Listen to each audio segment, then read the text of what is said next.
बिस्मिल्लाहिर्रहमानिर्रहीम। प्यारी foodies family, छोटी ईद पर सवैयाँ और खीर और फिरनी तो हम सब बनाते हैं, लेकिन आज आपके लिए यूनिक और बहुत आसान बेहद मज़ेदार किस्म की स्वीट की रेसिपी लाई हूँ।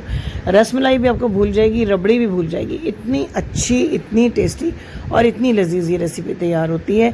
छोटी सी वीडियो है, इसको स्किप किए बगैर गौर से देखें ताकि तमाम टिप्स आपको पता चल सकें, और पसंद आए तो अपने कमेंट्स में ज़रूर मुझे बताइएगा कि आपको ये रेसिपी कैसी लगी। तो चलिए चलकर तैयार करते हैं। सबसे पहले जो है हमने इसकी क्रीम रेडी करनी है। उसके लिए हाफ़ कप मिल्क पाउडर, सूखा दूध लेना है और इसके अंदर हाफ़ कप जो है फ्रेश मिल्क ऐड करके इसको अच्छे से मिक्स कर देना है। अभी तक जो है मैंने इसका फ्लेम ऑन नहीं किया है, इसी तरीके से आपने पहले मिक्स कर लेना है। अब इसको अच्छे तरीके से मिक्स करने के बाद जो है फ्लेम को हल्का सा ऑन करते हैं और इसमें ऐड करते हैं 1 टेबलस्पून भर के घी का। घी को भी आपने इसके अंदर इसी तरीके से मिक्स कर लेना है। अब जी हम इसके अंदर ऐड करेंगे 3 टेबलस्पून पाउडर शुगर। चीनी को पीस लिया है, 3 टेबलस्पून के बराबर आप इसमें शामिल कर दें। इसको भी अच्छे तरीके से जो है मिक्स कर लें। इसके अंदर बड़ी टेस्टी किस्म की ये आपने क्रीम तैयार करनी है, क्योंकि आपके मलाई रोल इसी से अच्छे बनेंगे।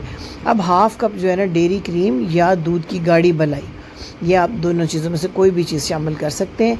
इसको भी खूब अच्छे तरीके से इसके अंदर हमने कर लेना है मिक्स। और इसके बाद हम इसमें ऐड कर रहे हैं पिसे हुए बादाम। तकरीबन 15 बादाम लेके उनको छिलकों समेत इस तरह बारीक पीस लिया है मैंने और इसके अंदर कर दिया है ऐड। इससे बड़ा ही ज़बरदस्त किस्म का इस मलाई का जो है वो फ्लेवर आएगा। इस तरीके से आपने इसको गाढ़ा होने तक पका लेना है। साइडों से उतारते जाएं ताकि साइडों से जले ना बिल्कुल।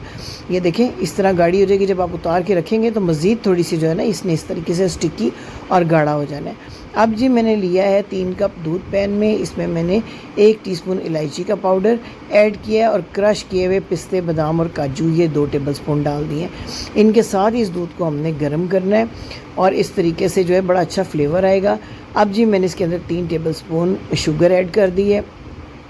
इसको अच्छे से मिक्स करें और जब ये बॉइलिंग की तरफ आए तो फिर हमने ये vanilla custard 2 tablespoon half cup दूध में मिक्स करके रखा हुआ है, इसको थोड़ा करके ऐड करेंगे और देखेंगे कि इसकी कंसिस्टेंसी कैसी बन रही है। हमने इसको बहुत ज़्यादा गाढ़ा नहीं करना, थोड़ा आपने इसको ना रनी से रखना है, पतला रखना है। कस्टर्ड को यूजुअली जिस तरह हम रखते हैं उससे थोड़ा सा जो है ना पतला कस्टर्ड हमने बनाना है। और इस साइड से देखिए मैं साथ दूध को उतारती जा रही हूँ, क्योंकि अक्सर ऐसा होता है कि जो है साइड पे दूध लग जाता है तो वो फिर बहुत फ्लेवर ख़राब होता है। थोड़ा करके मैं कस्टर्ड ऐड कर रही हूँ इसमें, ताकि एकदम जो है वो ज़्यादा गाढ़ा ना हो जाए। अब पकते हुए 10-12 मिनट हो गए हैं, तो तकरीबन जिस तरह की हमें कंसिस्टेंसी की ज़रूरत है वो बन चुकी है। ये देखें इस तरह हल्का लिक्विडी सा, क्योंकि ठंडा होकर ये थोड़ा सा मज़ीद गाढ़ा तो ज़रूर हो जाता है। अब जी हमने क्या करना है, ये मैंने ब्रेड के स्लाइस लिए हैं जिनके किनारे मैंने उतार लिए हुए। फ्रेश ब्रेड है, फ्रेश ब्रेड होगी तो अच्छे रोल तैयार होंगे। अब बेलन की मदद से जो है ना हल्के हाथ से अपने इसको बेलना है और बिल्कुल पतला कर लेना है। जिस तरह से हमारी समोसा रोल शीट होती है ना, तकरीबन इस तरह से आपने इसको पतला सा ये देखें कर लेना है।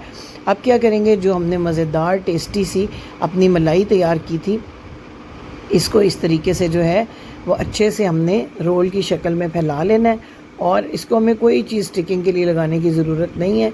ये देखें इस तरीके से बस रोल की शक्ल में ना इसको हम शेप कर लेंगे। इस तरह से हमारा ये एक रोल बन जाएगा। ये देखिए बिल्कुल इस तरीके से हमने जो है वो तैयार कर लेने हैं। यहाँ तक इस रेसिपी में मेरे साथ हैं तो चैनल को सब्सक्राइब करके बेल आइकन को ज़रूर प्रेस कर दीजिए, और अगर वीडियो पसंद आए तो लाइक शेयर भी ज़रूर कीजिएगा। अब जी जिस डिश में हमने सर्व करना है, थोड़ी सी गहरी डिश लेनी है आपने, उसके अंदर इस तरीके से ये तमाम रोल रख दें और इसके ऊपर जो है इस तरीके से जो कस्टर्ड है वो सारा अच्छे तरीके से स्प्रिंकल कर दें, ताकि अच्छे तरीके से जो आपके रोल है ना वो बिल्कुल इसके अंदर डिप हो जाए। और मैंने जैसे पहले बताया, ठंडा नहीं करना कस्टर्ड को, नीम गर्म रहने देना है। अब इसको जो है गार्निश कर दें, पिस्ते, बादाम, काजू, जो भी ड्राई फ्रूट्स आपके पास अवेलेबल हैं वो इसके ऊपर स्प्रिंकल इस तरीके से कर दें और खूब ठंडा करके इसको चिल सर्व करें। ये जितना ठंडा सर्व किया जाए उतना ही मज़े का लगता है। अब यकीन करें कि आप रसमलाई को भूल जाएंगे, इतनी टेस्टी है और कितनी देखें इतनी आसानी से मिनटों में तैयार होने वाली डिश है। देखने में भी खूबसूरत, खाने में भी निहायत मज़ेदार, बच्चों को बहुत पसंद आती है। एक यूनिक फ्लेवर है पसंद आई ये रेसिपी तो कमेंट्स में ज़रूर इसका इज़हार कीजिएगा। आपके कमेंट्स जो हैं वो हमारी हौसला अफजाई के लिए बहुत बहुत ज़रूरी हैं और मुझे बहुत अच्छा लगता है जब आपके कमेंट्स में मुझे ढेरों तारीफ़ें मिलती हैं। ईद के हवाले से हमने बहुत अच्छी अच्छी मीठे की रेसिपीज़ बनाई हैं। बेल आइकन को प्रेस करेंगे तो हमारी तमाम रेसिपीज़ का जो नोटिफिकेशन है वो बर वक्त आप तक पहुँचता रहेगा। Thank you for watching. अल्लाह हाफिज़।